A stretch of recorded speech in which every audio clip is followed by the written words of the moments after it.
Imagine the great gates are sealed shut, the castle walls surrounded on every side, and the only road out leads straight into enemy hands.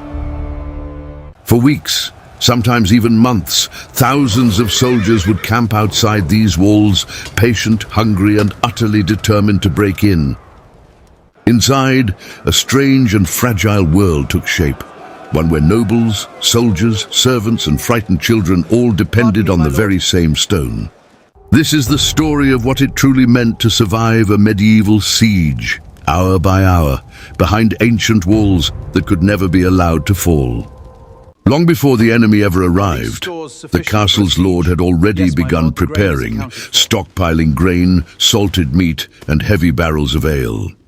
Every well, every cistern, every hidden spring inside those walls suddenly became more valuable than any amount of gold or silver ever could be. Villagers from the surrounding farmland streamed desperately through the gates, driving cattle and sheep ahead of them in search of safety within. Blacksmiths worked through the freezing night, forging arrowheads, mending armor, and sharpening every blade the garrison could possibly carry. The great gates themselves were reinforced with iron and heavy timber, while murder holes above were checked and stocked with boiling oil. Stonemasons inspected every crack along the curtain wall, knowing that a single weakness could decide the fate of everyone sheltering inside it. Women and children were given tasks as well, from hauling water up narrow stairs to rolling bandages that would soon be desperately needed. By the time enemy banners finally appeared on the horizon, the castle had transformed into a fortress built to endure absolutely anything. Once the siege truly began, the courtyard filled with a strange mixture of fear, forced routine, and the constant clang of hammer-striking metal. Nobles retreated into the stone keep, but even they were not spared the tension of watching their supplies shrink further with every passing day. Soldiers rotated in exhausting shifts along the battlements, scanning the horizon endlessly for movement, for ladders, for the next assault wave. Children played quiet, hushed games in the long shadow of the walls, oddly unaware of just how close destruction truly stood beyond the gates. Cooks stretched every scrap of food they still had, turning meager grain and salted fish into meals that somehow had to feed hundreds of people.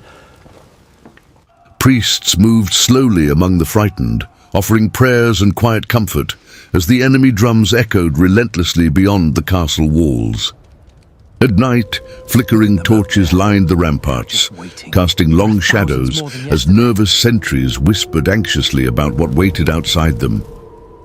Every creak of old timber, every distant shout sent a fresh ripple of fear through people who no longer felt truly safe anywhere at all inside.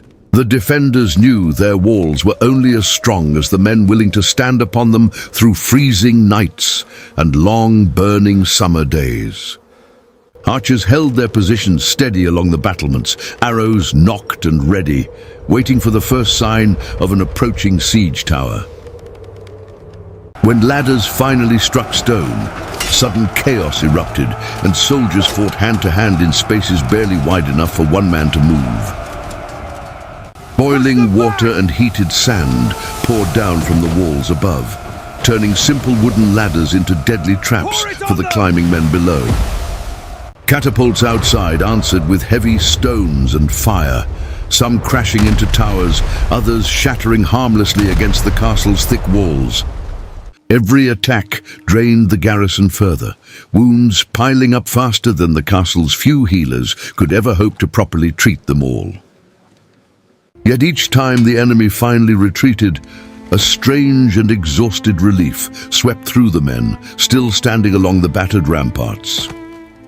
They knew deep down that tomorrow would bring another assault, another brutal test of walls that were slowly beginning to crack and crumble. As the weeks slowly turned into months, hunger became the silent enemy, creeping through every corridor of the increasingly desperate castle. Rations shrank steadily from full meals down to mere handfuls of grain, and even proud nobles began to feel the gnawing ache of true starvation. Horses once prized for battle were quietly slaughtered for meat, a grim decision that spoke volumes about how truly dire things had become. Disease spread quickly through the crowded, unsanitary quarters, striking soldiers and civilians alike with equal and utterly merciless force. Physicians did what little they could, relying on herbs, quiet prayer, and desperate remedies against illnesses they barely even understood. Wells sometimes turned foul, forcing defenders to ration even water, the one precious resource they had always believed would never run short. Morale wavered as whispers of surrender spread quietly, though few dared to speak such dangerous thoughts openly inside the great lord's own hall. Still, most held on, bound tightly together by loyalty, fear, and the simple fact that outside the walls promised something far, far worse. Eventually, every siege reached its breaking point, the moment attackers gambled everything on one final, overwhelming, desperate assault. Battering rams thundered violently against the gates, while sappers dug secret tunnels beneath the walls, hoping to collapse them from far below. Inside, every able body was called urgently to the walls, nobles and servants alike, gripping whatever crude weapon they could quickly find. The air filled with thick smoke, screaming voices, and the deafening crash of stone against stone as both sides fought desperately to survive. Some castles held firm, their ancient walls proving far stronger than the will of the men outside them, forcing a slow and bitter enemy retreat. Others finally fell, their gates splintering open after weeks of relentless pressure that no exhausted garrison could ever withstand forever. Either way, the people inside emerged forever changed, marked deeply by hunger, loss, and the memory of everything they had endured together. Victory or defeat, the castle itself remained standing, a silent witness to everything terrible that had happened within its ancient walls. And yet, despite the fires, the hunger, and the endless waves of attackers, so many of these ancient stone walls still proudly stand tall today. They stand now as quiet monuments, empty stone shells that once held entire communities, fighting desperately just to stay alive together still. Walk through their ruined courtyards today, and you can almost hear the faint echoes of old hammers, quiet prayers, and distant, fading war drums. History rarely remembers every soldier or servant who endured a siege, yet their quiet courage shaped the very walls we still admire today. These ancient fortresses remind us that survival was never guaranteed, only earned through preparation, sacrifice, and stubborn human will.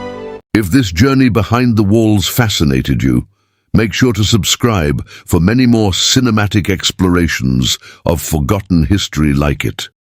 Leave a comment down below and tell us which castle, siege, or forgotten medieval fortress you would like us to bring vividly back to life next.